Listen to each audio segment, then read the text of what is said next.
In today's video, I will be going through a step-by-step process to build probably the simplest dining table you can make. This is by far the simplest request I have from people. And I want to go over in painstaking detail on how to do that. It's just a solid wood tabletop with steel bolt-on legs. Now, this particular table is a walnut dining table, but you can make it out of red oak, maple, cherry, whatever. There's lots of grain variation you can see here, and I did actually pre-fill these holes last night before I started recording with epoxy. Now this particular customer, they wanted a tabletop that had lots of grain variation, some knots, voids, so on and so forth in it. So if you're looking for something clear and a lot of similar grain, then this is going to be a little bit different than what you might want. At the end of the boards, you'll often have checking and stuff. So whenever I do cut my boards to the rough length, being that this table is 72 inches long, I always give myself an extra about 6 inches. Now, the reason I do that is to obviously cut off any defects or saw lines or milling lines from it. Or if you are running the boards through the planer, it eliminates that snipe so you don't have a dip at the edge of your table. Estimate about 25% more material. Now, being that these boards are 8 feet long and the table is 6 feet long, I'm gonna have a bit of waste. Now this cutoff, I could just save for a cutting board or something else, who knows? I didn't mention this when I was selecting the boards, but I always try to keep the boards a similar width, just so that when the tabletop is glued up, you don't see a board that's 9 inches wide and the other one's 3 inches wide. When it comes to the milling process, some people might ask, why don't I just use a jointer or a planer for both operations? Why do I need a jointer and a planer? Now the reason so is that the jointer references off the bed that it's also cutting on. So it's gonna take off this amount. Now, if you were to flip it over on the other side, it's gonna reference off this is the flat surface. And let's say if you started off with the board really narrow here and wide on the end, it's gonna do a straight flat side on there, but it's gonna be flat here, but it's gonna be like a wedge or off center. So you first wanna flatten the one side and then you put it through the planer, and then the planer will reference off the flat side you've done. So now I do have a video on the jointing and planing process. I'll link it in the description. But go check it out for a more detailed explanation. It's about a 20-minute video. There's quite a bit of information in there. I like to use gloves. Some people say, don't use them, it's bad. Your finger's gonna get caught. I get that. You do what's comfortable for you safety, but because I am handling rough lumber all day, I don't want my delicate little fingers to get full of splinters. So I use some nice tight gloves. They got a leather on it, so they stand up pretty well. When it comes to the depth of cut, usually for the flat boards, I start at around a 1/16 of an inch, somewhere about there. If it's too deep of a cut, it's just difficult to push through. On that note of pushing your boards through, if you're finding you're having to really put a lot of strength behind pushing the boards, chances are your bed needs to be waxed. So I just use some finishing paste wax. You can use whatever brand, it's all the same. But you just wipe it on and it just gives it a nice smooth surface. I like to use some push blocks. Now these particular ones are from Microjig, not sponsored. I bought these years ago. In fact, everything in my shop I bought on my own or through my business. Now what I like about these is they've got these little tabs that fall down so it grips the edge of the board as you're pushing in. Some people just have flat ones like this. These work as well. I've seen people that make this sort of arm jig with a groove on the end. That works. These are what I got, and they work for me. So I usually just set them here so I can grab them easily. The narrowest board was about 1.7 inches. Luckily, I have a machine that has an automatic set for the thickness, but you yourself, you might have to run a couple passes to bring it down to that thickness, especially if you have just a small, say, lunchbox planer, or if you got some really dense material like an oak or you know, some exotic African wood or something like that. So just be conscious of that. Take the amount of passes you need to, depending on the machine you have. Whenever I set my boards on my work table, I always put the jointed side down. There's been times I've just ran a board through without realizing it, and I just ended up planing the side that I already jointed. So you're gonna end up with an uneven surface, and you gotta go back and joint it again. So quick tip, put the jointed side face down, so you just grab the board and just put it right through the planer.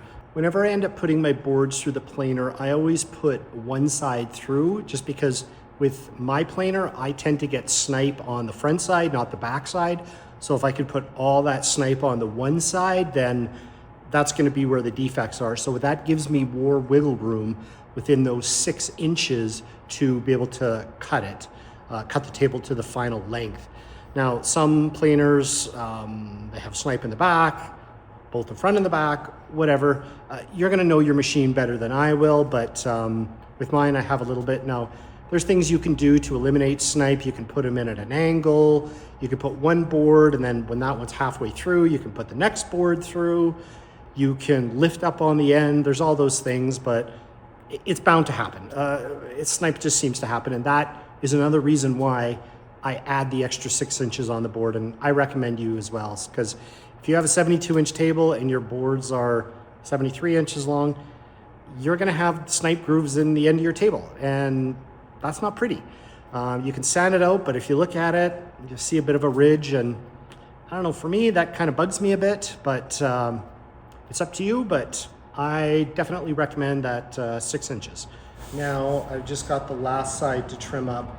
I find sometimes with the table saw, as you're pushing the board through, I might drift it out a bit, so I got little gouge marks. Now, if I do that, I'll just clean it up real quick with the planer at the end, just when I do my final checks on square. Sometimes the angle's a little off for whatever reason. There's a lot of internal tension in the board, so sometimes the boards might go back to bowing, and that's nothing necessarily that you did wrong. It's just those internal tensions within the board. So I cut that last board, and it's at 42.5 now. So what I like to do is actually mark on the ends of the board where the growth rings are. Now, the reason I do that is I like to alternate these boards so that if moisture goes in and out of them, just from natural humidity changes, if this board cups up this way, then this one will cup down that way. So you'll end up with a still relatively flat tabletop surface. If you made all these rings so that the boards line up in the same way, what happens is if this one sort of cups up, say, a 32nd of an inch or a millimeter, and then this one does, before you know it, you're gonna have a bow in it compounding that error. So instead, if this one cups up a bit and this down, instead you'll end up with more of a wavy tabletop. I'm obviously exaggerating that, but it gives you an idea. This is better than a tabletop like that. Now you can see in the video there's a bit of a gap there, and that's just a natural gap that occurs when you're cutting the boards. And again, as I mentioned earlier, see this board is bowed up a little bit. So has this one, and then these other ones have bowed down. So that will end up flattening out when I glue those. And then this, I'll end up jointing that out because that's kind of at the edge of a board. And then there's a couple knot holes that didn't fully get filled in with epoxy. So I've got that one there to do. And yeah, you can just sort of see some of those gaps in there. You might not have a perfect 90-degree angle on your jointer. So say if, obviously I'm gonna exaggerate this, but if your board is at an off angle like that, you want this next angle to be like that as well. Because if you have one of them like this and then the other one like that, you're gonna end up getting boards that are uneven, and it creates an uneven surface. So if you have a little bit of error, you offset it by, say you run the jointer through on this side up against the fence, And then this next board, you'll put this up against the fence for this side of the board, and then you'll alternate it back and forth. So in the end, again, I'm exaggerating, your boards are all gonna be like that or whatever, just so that that error ends up getting eliminated and flattened out. So I'm gonna end up rejoining these all and then put this on the face side when I do this side. And then when I do this side, I'll do the face side, and then I'll just alternate. And I'll just mark it on each of the boards which side I want to do the fence against. So if I say the fence on this side, I'll put a little F there. On the underside, I'll put the fence there. You can't see it obviously because the camera isn't under, but then that just sort of shows that. So on the left side of the board, I'm going to put an F on the top side, and then on the bottom side, I will put an F on the right side. And then when I'm pushing the board through on this side, I will joint this edge of the board with this side against the fence. And then when I joint this side of the board, I will put this side against the fence. And then I'll keep alternating that back and forth. So here's the board. You can see the F. So this side wants to go against the fence for this edge. So I will joint this board here on this side. And then once I'm done, I can just spin it around and then joint the F on this side. And again, that just makes it so that the angles or possible angles are compensated for. I have a square fence. I've squared it. I've spent a lot of time setting it up, and it's locked in and it's dialed in. Sometimes things with your machines vibrating and maybe bumping them, maybe this guard comes back and whacks it. It could set it off. So it's one of those things you just want to check. Now, you might have noticed when I was jointing those boards, when I was pushing the board against the fence, I had a constant pressure right about here as I was pushing it through. Now, if you let up that pressure, the board might pull out a little bit and try to resettle where the old angle was. So I always just keep an even constant pressure so that the whole length of the board has got that. And another thing I like to do is just wipe away any little dust. I mean, it might not really affect it because by the time you clamp it up, glue it up, it's probably, and if there's a bit of a line, it might get just, you know, the seam will get disappeared. But I always, again, aim for 100%, but if I hit it at 95%, I'm doing good.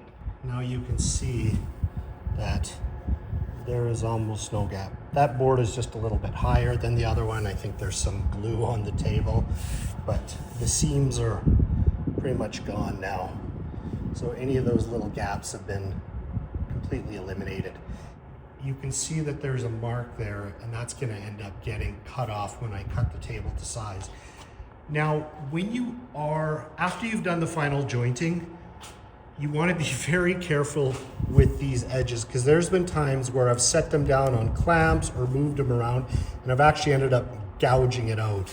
And just something to be careful of now that you're at this stage. Now, before you glue the boards up, what I will strongly recommend is that you use a biscuit joiner if you have one, or if you have a domino, you can use that as well. Not everyone does have a biscuit joiner, but what it allows is that when you push those boards together, because they're all slots are in the same size, it's gonna pull them so that they're flat. Like I mentioned here, there's a little bit of a groove here, and if you just glue them up, the boards will shift up and down, and you'll be sanding that off, and that'll create an uneven surface. So you want the surface as flat as possible. So I have this large T-square. It's helpful for me to just make out my lines. You don't need this. You could just manually put in the lines, but I just do this. It's easy. Now, because I gave myself an extra 3 inches, or 6 inches in total, 3 inches on each side, I know roughly that my table is gonna end probably at about here, and then 72 inches up on the other side. But what I actually like to do is I put a biscuit on the very end. The reason so is that if I start a biscuit here, that board might be up just a 1/16 of an inch or a millimeter or whatever, and then I have to sand that off on the end. So I want it flat the entire length. So, and when that biscuit slot is cut out, because it's so wide, I still have enough room to cut it off. Almost put it right on the edge. So I'm gonna go just like maybe 1/4 of an inch in, and I'm just gonna mark those lines there. Now, if you have a domino, this will work as well. Or if you don't have a domino, but you have the clamps that flatten it, that works. Or if you don't even have a domino or a biscuit, you could really just clamp it at the end, will help that, but during the length, you can put cauls in it. There's a lot of ways around it. Now this is about a 16-inch length, so roughly here is where I'm gonna put the next one. It doesn't need to be an exact science. My boards ended up at about 1.5 inches thick. So I'm gonna set the depth of the biscuit joiner to 3/4 of an inch. I like to put it at about the middle. Doesn't have to be exact, but close enough. I think most biscuit joiners do have an adjustment on them. I'm pretty sure they do. This is the only one I've used. After all of your boards have been biscuit jointed, often there'll be a little bit of fuzz on the end, just some tear outs. Just take your time to remove that, because if that little piece is caught there, it might create interference.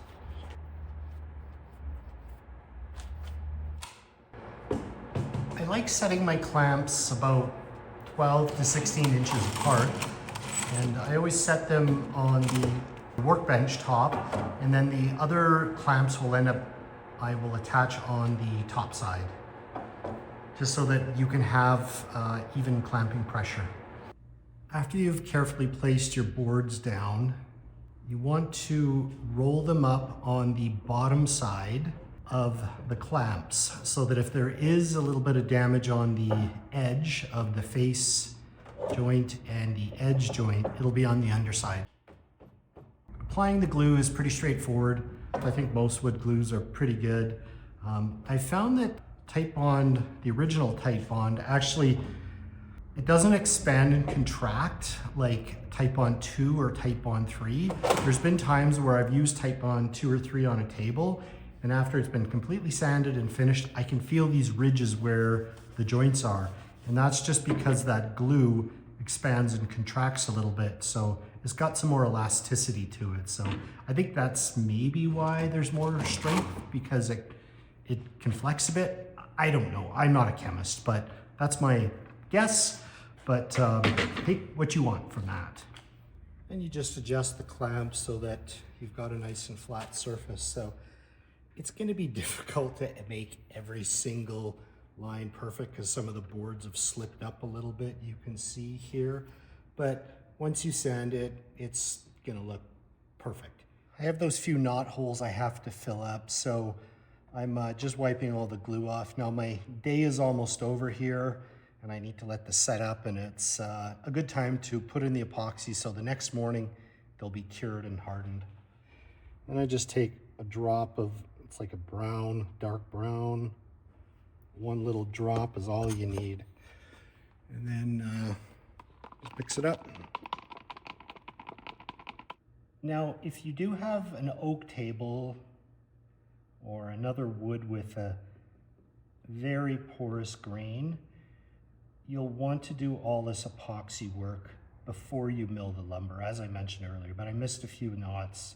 I'm doing it after the fact. Now the reason so is that this epoxy will get in those pores, and then it will fill it up, and then if you stain that wood, you're gonna see blotch marks. Now, in that case, I would recommend using a wood filler of some sort, because they are stainable. Walnut is such a tight grain, I don't have to worry about that. As well, I will be adding a stain to this table, but it's a walnut stain, and this brown and the walnut stain, it'll blend in. I've done it many times and it works great with epoxy. I let the epoxy kind of soak in for a bit, and you can see that there's these air bubbles here, and epoxy takes a while to seep in all those cracks and holes. So just pop that with a blowtorch. That's what I have. You can have like a little lighter or pin, or I don't know, whatever you use, but this works for me, or a hot air gun, and just pop those.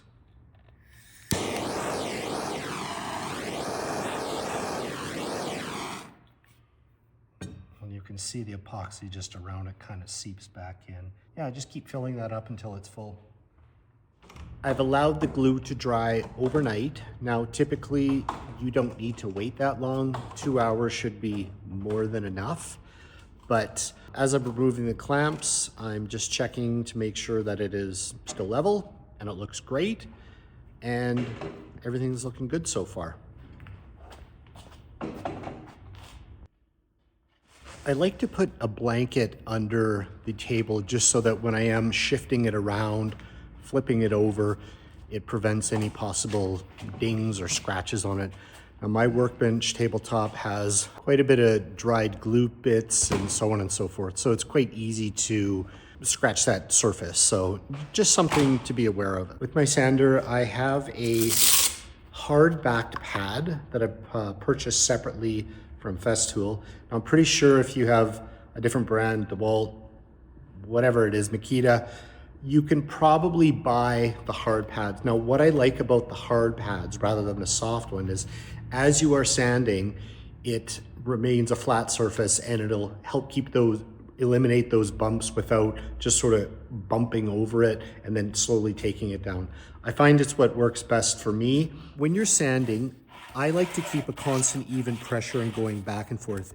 I've found if I just do the pressure right there, or if I dip the sander to try to eliminate that line, I find it quite even and bumpy. Instead, I'll just take my time going back and forth and then just slowly eliminating that so that it'll be a nice smooth transition rather than sort of a sharp dip down or dip up. So that's just one of the things to be conscious for. Resist dipping your sander or pushing more. I like to keep an even, consistent pressure across the entire table while I am doing my sanding, especially the rough sanding. As you can see here, I have this vacuum hose set up where the dust hose just goes up over the boom and then down. What I like about this is that it keeps the hose up and so it doesn't pull down on the edge or catch on the edge of the table, because what I've found at times before is that edge of the hose will catch and it'll dip the sander, then I have to sand out that mark. Now when it comes to sanding, I just run along the length of the board and I do about a 25% overlap of the sander where I sanded before so I don't miss any spots. And I just go along the boards, and then once that's completed, I go perpendicular to those boards. With the initial sanding, I like to start off with 60 grit, then move to 80 grit, 120 grit, and then finally 180. I always like to lift my sander straight up, slowly, and just so that when I stop the sander, it doesn't slowly swirl and then I accidentally tip it and leave like these pigtail marks. Thankfully, for me, because I have a Festool sander, it stops almost immediately, so I don't have to worry about those. But if you have, sort of a typical sander, that is something you'll have to be aware of. So, yeah, I'll just sort of give you an example here.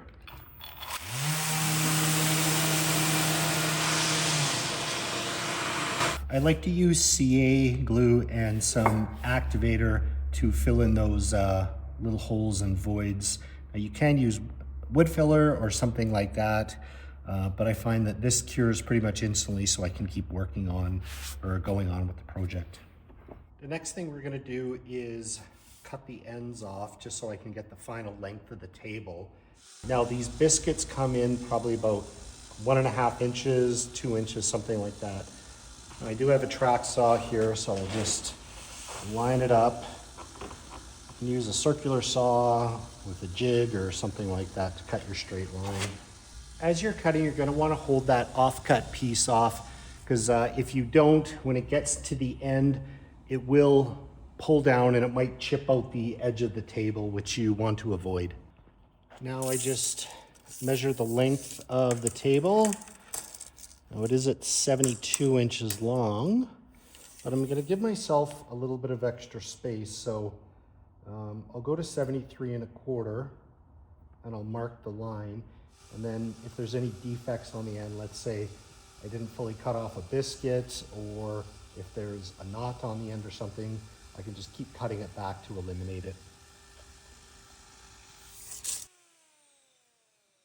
If I go back to the first side I cut, there's actually a chip out along the edge of the board.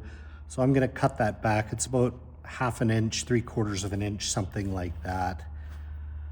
This is exactly why you always oversize a little bit, so that you have that bit of wiggle room to fix any possible imperfections on the end.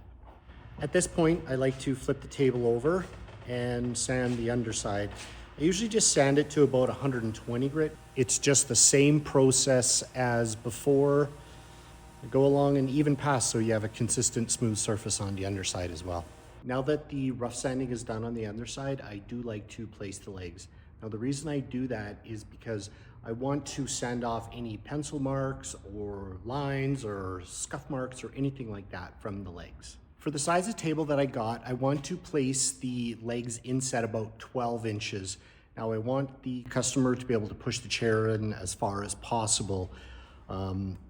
Depending on the size of your table, you're gonna wanna take that into consideration. Now, the nice thing about this style of table leg is that because it comes in a V, along the long side, you can push the chairs in almost the entire way. So that's something to be just sort of aware of if you're building a table for yourself, is where's the leg chairs and the table legs are gonna interfere with each other. So table legs, I mean, doesn't matter what style you have, though, something will get in the way of them, whether it's a knee, a chair leg, or whatever. So always be conscious of where you're gonna place that. I like to mark the holes here just by tracing the outline of them. Sometimes table legs, depending on where you get them, they might be a little off. So just kind of be aware of that. But these ones got a pretty wide open hole, and plus I bought from the same company before, so I'm very confident that they will be in the correct spot, so that this table leg mounting plate is going to be the same as the other one. Once I've scribed those holes, I like to just use the angle here just to make sure that I am going to be drilling the hole right in the center. I have this drill guide I like to use to pre-drill the holes for the threaded inserts. Now, I always like to make sure that I'm not going to drill through the tabletop, and looks like I'm set okay. I use 1/4 inch by 3/4 inch long threaded inserts. Now, I think the drill bit size that you need for this is 10.5 millimeters. I'm not sure what it is in fraction, but if you do buy some, just look at the manufacturer's recommendation on the pilot hole size. I like to use the 1/4 inch. I know you can go bigger, but with the legs, with the hole, it gives you enough wiggle room so that if your holes are slightly off, you can still very easily put the bolt holes through. So just doing 8 holes is plenty per leg, but these ones had 10 holes, so I just went ahead and drilled them. And then I always like to do a countersink hole as well, just because there is a little bit of a flange on the threaded insert itself. After the holes have been drilled and the countersinks have been done, use a vacuum to vacuum out the holes. You don't want any wood chips in there to potentially bottom out your bolts. I like to use a dab of CA glue on the threaded inserts themselves, just to help them stay into place. I'm gonna start on the edge sanding. Now, I have this attachment on my sander that creates a 90-degree angle. I find it's really helpful for me because I find it's pretty easy to tip the sander a little bit and it's not a nice 90-degree angle on the edges. So if you don't have one of these attachments, which most people don't, take a little bit of extra time and go nice and slow and do a nice even pressure along, because if you try to dip it in a spot, you'll see the edge isn't nice and crisp. So I'll do that, and then I'll move on to the router bit. Now on the corners, I like to use a 3/8 round over, and then on the edges of the table, I like to use a 1/8 round over. And then once those round overs are done, I like to come back and do a light sanding on it. just because I do find that sometimes the router will leave either like groove lines, just slight glue lines from the router bit, and then also on the top of the surface, sometimes there'll be micro scratch marks. So I always like to go over with a, usually I do a light sanding of 120 once I've brought the table up to 120 grit. And then I'll just do a light around the edges, and then I'll do my final 180 grit sanding. Now, some people sand up to like 400 grit, 1,000 grit. In my experience, that is complete overkill. If you have, now the reason so is that if you have a film finish, say like a polyurethane, that polyurethane is just gonna go over top of it. So that perfect sanding to 1,000 grit or whatever that you did is just gonna be covered as, so you kind of are losing the benefits of that because you're putting that clear coat over it.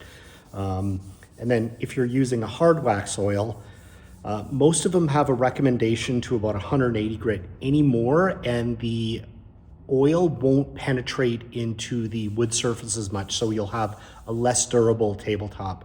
And because a tabletop is such a high usage area, you're gonna want as much protection as you can.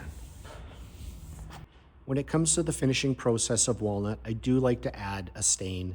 Now, I know some people might not want to add a stain to walnut, and that's okay, that's perfectly your preference, but I typically find once walnut is exposed to UV light, it does have a tendency to fade to more of the sapwood, which personally I don't like. I like that dark, rich brown that most people fall in love with when it comes to walnut. So really it's up to you whether you want to use a dark walnut, light walnut, or even just completely forego a stain. But to me, it's just straightforward. You just use a wipe-on of some sort. I'm using an oil base here, and I just wipe it on, let it soak in a little bit, about 5 minutes or so, and then I'll just wipe it off in the direction of the grain. Once that's all said and done, I let it dry. Just follow your recommendation from your manufacturer. This one's a couple hours. And then once all that is done, I will apply my finish. Now, there's tons of different types of finishes out there. I typically find a solvent or an oil-based works best with walnut. It just brings that vibrancy of the wood out. Some people like a water-based, but I find it's just a bit dull and flat and it doesn't have that life to it. But whether you use a hard wax oil, a spray-on urethane, it's really up to you. For me, I actually just have another shop that does the spray-on, and it's a high-grade polyurethane finish that's very durable. It's got over 50% solids in it, which is just basically the content of the protection of it, and that's what works for me. Because I do offer a 2-year warranty on my tables, I want it to last that lifetime. I know a lot of people, like I said, love the hard wax oil, and I was using that for a while, and it was working good, but I just wanted to bump up that extra level of protection. So while you don't see me spraying it here, just wiping off a stain, this urethane is all said and done. Now it comes to pretty much the simplest part, just attaching the legs. And when you do get steel legs, I would suggest you go with one that's got bolt holes all along the way. I have bought some that are a little bit less expensive and they don't have holes on the end, and I found that the table has a tendency to rack. So just keep that in mind. Spend those few extra dollars just so that you have a good quality leg that has a good durable finish on it. I do just use a standard bolt with a flat washer on it. Some people like to use a integrated one that's flush, but I've never had anyone complain about these. And nice thing is, if for some reason the customer loses one, they can very easily pick it up at your local home center. These are 1 inch by 1/4 inch coarse thread. When I do attach it, I like to use a drill gun. Not everyone does. A lot of people like to use a ratchet. Now, I just go down until it tightens it, and then it just snugs it down a click or two on the impact. And I find that's been just fine. You don't want to keep boring it down. You could possibly cause damage to the wood, pull out the threaded insert, or when that wood is expanding, it won't have anywhere to go and it could cup the table or possibly crack the wood. Once you're all done, just attach the adjustable feet. And I find these are very helpful just because sometimes your floors will be a little bit uneven, or if you possibly made a mistake making the tabletop, which you shouldn't have, it just compensates for that little bit of variation so you don't have a rocky table. We'll keep that to Sylvester Stallone. That's pretty much the video. Table looks gorgeous. As you can see, there's still lots of grain variation and color variation in the walnut, so don't hesitate to stain your walnut. When you first apply the stain, you might be a little bit like, oh my God, this looks terrible. But once you get the finish on, as you can see, it's just beautiful. There's so much vibrancy and life in the wood. And I really believe it's something you won't regret, and it'll even out any of that sapwood that might have possibly been a problem. To note, I have the chair pushed in all the way now. I'm a bit bigger of a guy, so I'm bumping up against it, but my knees are still a little bit away from it. So your typical average sized person won't have a problem sitting up at the end of the table. And then the people on the long side, they're gonna be just fine. And because those legs taper in, you could pretty much slide the chair all along the length, and you don't have to worry about banging your knees or anything like that. So just keep that in mind when choosing your leg, where you place it or the style, just so that you can avoid bumping yourself. So yeah, thanks for watching. I appreciate that. And if you haven't yet, please subscribe. I'm trying to build up my subscriber count, and share the video, of course, and all that good stuff. Once again, thanks for watching. Have a great day, and we'll see you on the next video, or check in one of the places and we'll recommend another table for you to watch me build. Take care. Bye.